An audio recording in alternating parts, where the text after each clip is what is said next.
कि पूर्वांचल का ऑक्सफोर्ड कहे जाने वाले पंडित दीनदयाल उपाध्याय गोरखपुर विश्वविद्यालय में इस वक्त जो है लघु भारत के दर्शन हो रहे हैं। यह जो लघु भारत है, यहाँ पे देश विदेश के कोने कोने से लोग आए हैं, चाहे वो नेपाल हो या आपका भारत हो, यहाँ से सभी जगह से लोग आए हैं। विद्यार्थी परिषद का 70वां राष्ट्रीय अधिवेशन गोरखपुर विश्वविद्यालय में आयोजित हो रहा है दिनांक 22, 23 और 24 नवंबर को।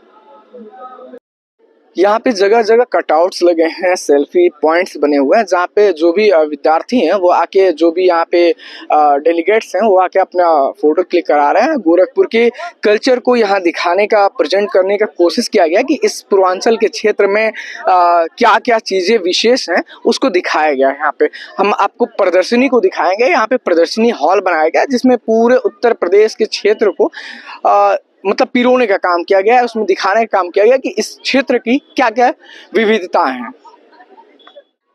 राष्ट्र संत महंत अवैधनाथ मंडप, ये परिसर, ये भवन बनाया गया है, ये प्रदर्शनी हॉल है जो राष्ट्र संत महंत अवैधनाथ के नाम पे है। महंतनाथ गोरखपुर मठ के पूर्व मठाधीश रह चुके हैं और तमाम जो क्या बोलते हैं कि कई सारे आंदोलन के वो हिस्सा रह चुके हैं। जो सामाजिक स्तर पे था, सामाजिक स्तर पे वो उन्होंने बहुत कार्य किया है।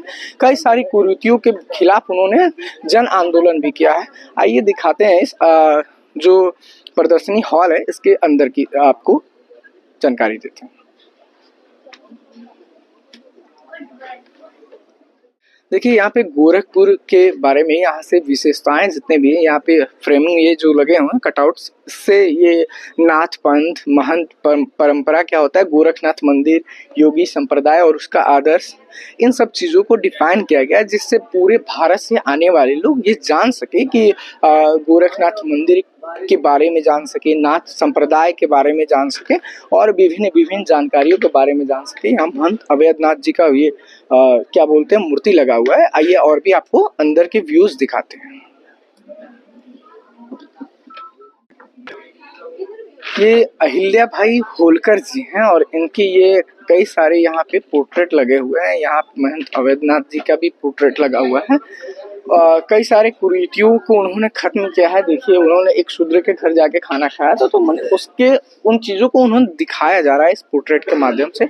और यहाँ कई सारे पोर्ट्रेट कटआउट्स लगे हैं जिनमें विभिन्न जानकारियाँ दी जा रही है। जैसे प्रशासक देवी अहिल्या जो थी, अहिल्या बाई थी, उन्होंने क्या कार्य किए हैं, उनकी क्या क्या उपलब्धियां रही हैं, उसके बारे में उन्होंने इन्हें मतलब लिख के दिखाया जा रहा है यहाँ पे।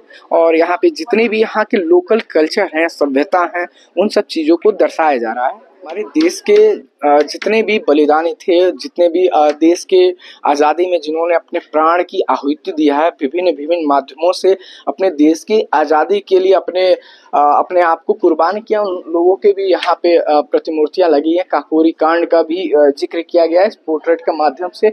यहाँ पे दयानंद सरस्वती हैं, महात्मा बुद्ध हैं, गौतम बुद्ध हैं और सुभाष चंद्र बोस हैं।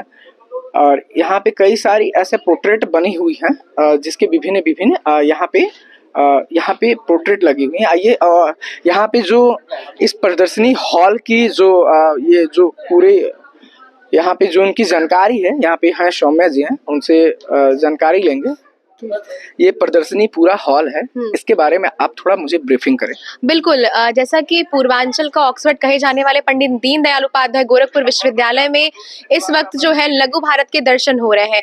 यह जो लघु भारत है, यहाँ पे देश विदेश के कोने कोने से लोग आए हैं, चाहे वो नेपाल हो या आपका भारत हो, यहाँ से सभी जगह से लोग आए हैं। हमने यूपी, बिहार और मतलब सनातन परंपरा में ये शादी का मंडप होता है और इसकी अपनी मान्यताएं हैं। कहा जाता है कि इसी मंडप में शादी होता है क्योंकि ये मंडप काफ़ी पवित्र, वो चीज़ें बनाई जाती हैं वो पवित्र माना जाता है। और देखिए यहाँ पे उस चीज़ों को भी यहाँ एक्सप्लोर किया गया है। जो हाथों के थप्पा लगता है हाथों में ऐपन लगा के, और कहा जाता है कि ये सब चीज़ें बुरी नज़र से बचाने के लिए, जो नए जोड़े विवाहित जोड़े होते हैं उनको बुरी नज़र से बचाने के लिए ये सब विभिन्न रीति रिवाजों को यहाँ सजोने का कार्य किया गया है। जो नई पीढ़ी इन सब चीज़ों को भूल रही है उसको मतलब ये इन चीज़ों को ध्यान में रखिए, इन चीज़ों से वो सीख ले कि हमारी क्या सभ्यता है, क्या परंपराएं हैं।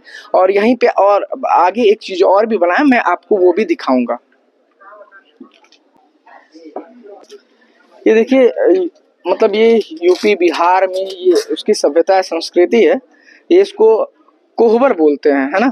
कोहबर इसको बोला जाता है। ये शादी के रस्म में एक स्थान बनाया जाता है जो घर में बनाया जाता है। एक मंडप होता है, ये घरों के अंदर होता है और कई सारे रस्म और कई सारी मान्यताएं हैं जो इस कोहबर में होती हैं।